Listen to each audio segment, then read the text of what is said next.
নমস্কাৰ প্ৰাইভেট জবৰ নতুন ভিডিঅ' এটাত স্বাগতম জনালো অহাকালি আৰু পৰহি যেহেতু ইন্টাৰভিউ আছে গতিকে আজি এই ভিডিঅ'টো আপলোড কৰিবলগীয়া হ'ল আৰু মই আজিৰ ভিডিঅ'টোৰ ডিটেইলছখিনি দেখুৱাইছো ভালকে চাই যাব ভেকেন্সি আপোনালোকৰ আহিছে জিএনআৰসি মেডিশ্বপ প্ৰাইভেট লিমিটেডৰ পৰা এক নম্বৰ ভেকেন্সি হৈছে ওয়্যাৰহাউছ ক্লিনাৰ মেলৰ কাৰণে মেল কেণ্ডিডেট এপ্লাই কৰিব ইয়াত এটা পোষ্ট কোড বুলি আছে এই পোষ্ট কোডটো চাই ল'ব যোনে যিটো পোষ্টৰ কাৰণে এপ্লাই কৰে পোষ্ট কোডটো মনত ৰাখি যাব ম্যাক্সিমাম ইয়াতে 35 লৈকে এপ্লাই কৰিব পাৰে লোকেশন পাঞ্জাবাৰী হ'ব ইয়াত কোনো কোৱালিফিকেশন মেনশন কৰা নাই গতিকে কাৰোবাৰ যদি কোৱালিফিকেশন নাইও তেওঁলোকে ইয়াতে ইন্টাৰভিউ দিব যাব পাৰে আৰু আপোনালোকৰ বেনিফিটছ কি পাব ইয়াতে দিয়া আছে এইখিনি চাব আৰু লগতে এটা ইম্পৰ্টেন্ট পইণ্ট আছে we do not provide accommodations or food expense এইখিনি আপোনালোকে নিজে মেনেজ কৰিব লাগিব দুই নম্বৰ ভেকেন্সি হৈছে ওয়্যাৰহাউছ এসিস্ট্যান্ট অপাৰেশনছ মেল কেণ্ডিডেটৰ কাৰণে ইয়াত টোটাল নাম্বাৰ অফ ভেকেন্সি 10টা ভেকেন্সি আছে এজ লিমিট 30 লৈকে এপ্লাই কৰিব পাৰে 30 প্লাস হলে এপ্লাই নকৰিব কোৱালিফিকেশন হাই সেকেন্ডাৰী পাস কৰা হ'ব লাগিব ইয়াতো লোকেশন পাঞ্জাবাৰী হ'ব আৰু ইয়াতে কোম্পানী বেনিফিটছ খিনি ইয়াতে চাই ল'ব 3 নম্বৰটো ডিসপ্যাচ এসিস্ট্যান্ট মেল কেণ্ডিডেটৰ কাৰণে ইয়াতো টোটাল 10টা ভেকেন্সি আছে ইয়াত হাই সেকেন্ডাৰী পাস কৰিব নালাগে ইয়াতে কেৱল এইচএসএলসি মানে মেট্ৰিক পাস কৰা সকলে এপ্লাই কৰিব পাৰে আৰু লোকেশন পাঞ্জাবাৰী হ'ব 4 নম্বৰ ভেকেন্সিটো warehouse executive GRNN expiry control male female দুইজনে এপ্লাই কৰিব পাৰে ইয়াত নাম্বাৰ অফ পোষ্ট ইয়াতে 5টা আছে কোৱালিফিকেশন এজ ইয়াতে 30 লৈকে এপ্লাই কৰিব পাৰে কোৱালিফিকেশন হাই সেকেন্ডাৰী পাস কৰা হ'ব লাগিব আৰু 1 to 2 ইয়াৰ্ছৰ এক্সপেৰিয়েন্সও লাগিব ইয়াত লোকেশন ইয়াতো পাঞ্জাবাৰী হ'ব এটো 5 নম্বৰটো ড্ৰাইভাৰ ভেকেন্সি মেল কেণ্ডিডেটৰ কাৰণে ইয়াত এটা ভেকেন্সি আছে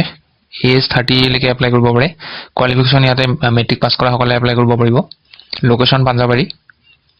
6 নম্বৰ ভেকেন্সিটো হৈছে inventory task force executive male কেণ্ডিডেটৰ কাৰণে পোষ্ট কোড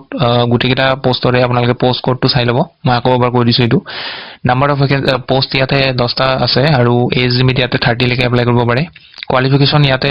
গ্ৰেজুৱেচন কৰা হ'ব লাগিব যদি কোনোবা বিকম কৰিছে বিকম কৰা যিসকল আছে তেওঁলোকক ইয়াতে প্ৰিফাৰেন্স দিব আগত এক্সপেৰিয়েন্স 2 to 3 ইয়াৰ্ছৰ বিচাৰিছে ইয়াত আৰু ইয়াতে লোকেশন আপোনালোকৰ ষ্ট'ৰছ ইন গুৱাহাটীত বিভিন্ন ষ্ট'ৰ আছে তেওঁলোকৰ সেই ষ্ট'ৰ বিলাকত ইয়াতে জয়নিং হ'ব 7 নম্বৰটো হৈছে ষ্ট'ৰ সেলছ বয় মেল কেণ্ডিডেটৰ কাৰণে 10টা ভেকেন্সি আছে ইয়াতে হাই সেকেন্ডাৰী পাস বিচাৰিছে আৰু এজ 30 লৈকে এপ্লাই কৰিব পাৰে লোকেশন ইয়াতো বিভিন্ন ধৰণৰ ষ্ট'ৰছ আছে গুৱাহাটীত গুটেকিলাক ষ্ট'ৰত আপোনালোকৰ পোষ্টিং হ'ব ইয়াত চাওক কোনো ধৰণৰ ইয়াতে এপ্লিকেশন ফিজ নাই আৰু যিসকল ইন্টাৰেষ্টেড হয় এপ্লাই কৰিব বিচাৰে তেওঁলোকে ডাইৰেক্ট ওয়াক ইন ইন্টাৰভিউত যাব অহাকালি 22 তাৰিখ আৰু 23 তাৰিখে ডিসেম্বৰ এই দুটা দিনত ইন্টাৰভিউ হ'ব টাইমিংটো দিয়া আছে 10টা বজাৰ পৰা 1টা বজাৰ ভিতৰত আপোনালোকে ইন্টাৰভিউ হ'ব আপোনালোকৰ গতিকে 10টা বজাৰ আগতে কৰিব লাগিব এড্ৰেছটো ইয়াতে ভালকে দিয়া আছে এড্ৰেছটো ভালকে পঢ়ি চাব কোনোবা যদি গুৱাহাটীৰ বাহিৰৰ কেণ্ডিডেট হয় গতিকে তেওঁলোকে গুগল মেপত মাৰি ল'ব আহি যাব এইটো এড্ৰেছ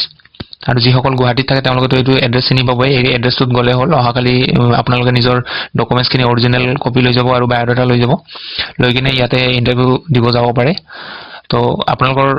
যিখিনি মই ইনফৰমেশন দিলো আশা কৰো বুজি পালে কিবা যদি বুজি নাপায় কমেন্ট কৰি দিব মই বুজাই দিব চেষ্টা কৰিম সো ভিডিঅটো দেখিনি আছিল জনাবলগীয়া লগ পাম পুনৰ এটা নতুন ভিডিঅত আজিলৈ আহো ধন্যবাদ